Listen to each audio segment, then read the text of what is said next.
Update tayo sa sitwasyon sa Zamboanga City kasunod ng pamamaril sa isang eskwelahan doon. May ulat on the spot si John Consulta. John? Rafi, ongoing ang sinasagawang psychosocial intervention at counseling para sa mga nasugatang estudyante sa naganap na pamamaril dito sa may bahagi ng Ateneo de Zamboanga kahapon. Nagpunta rito kanina si Department of Education Secretary Sunny Angara at nakausap ang mga opisyal ng Ateneo de Zamboanga.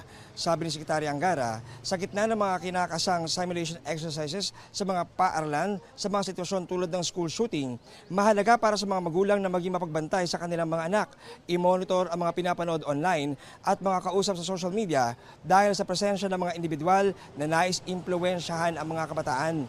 Samantala, Rafi, nag-alay naman ng 2 kandila ang isang residente sa may gate ng Ateneo para sa 2 nasawing estudyante. Masakit raw para sa kanilang mga taga-Zamboanga ang pangyayari, lalo pat ang eskwelahan ay itinuturing na ikalawang tahanan.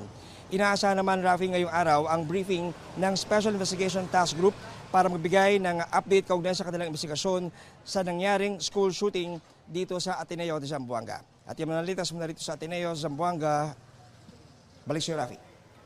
Maraming salamat, John Consulta.